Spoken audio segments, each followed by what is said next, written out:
এরপর যদি আমরা দেখি কুমিল্লা বোর্ডের পরবর্তী যে এমসিকিউ গুলো আছে সেক্ষেত্রে বলা হয়েছে কি 2024 সালের একটা প্রশ্ন বলছে প্রোগ্রামিং এর ভুল। আমরা জানি প্রোগ্রামিং এর যে সকল ভুলগুলো আছে এই ভুলগুলোর কি বলা হয় বাগ। প্রোগ্রামিং এর ভুলকে কি বলা হয় বাগ। ক নম্বরের প্রশ্ন আছে বাগ কি প্রোগ্রামিং এর ভুলকে বাগ বলে।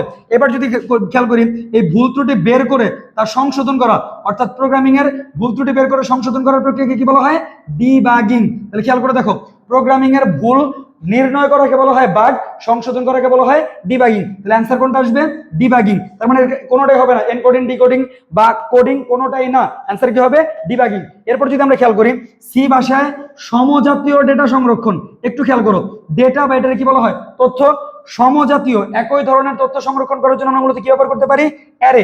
এখানে যদি খেয়াল করি ফাংশনের মাধ্যমে কি করা হয় প্রোগ্রামের যাবতীয় কাজ করা হয়। পয়েন্টারের মাধ্যমে মূলত লুপিং এর ক্ষেত্রে কোন একটা জায়গাকে নির্দিষ্টকরণ করা হয়। স্ট্রাকচার এটা হচ্ছে প্রোগ্রামিং এর কোন একটা কি বলা হয় প্রোগ্রাম করার জন্য আমরা যে সকল কাঠামো ইউজ করি সেটাকে বলা হয় স্ট্রাকচার।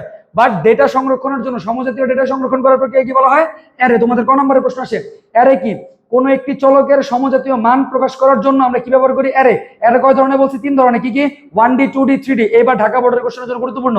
এরপর যদি খেয়াল করি আমরা সি ভাষায় ডেটা আউটপুট। এবার যদি দেখি আউটপুটের কথা বলছে এখানে আউটপুটের জন্য ব্যবহৃত ফাংশন।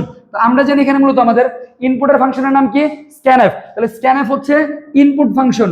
আর এবার যদি খেয়াল করি ফ্লোট নামের কোনো ফাংশন না সব ভুয়া অপশনগুলো খেয়াল রেখো।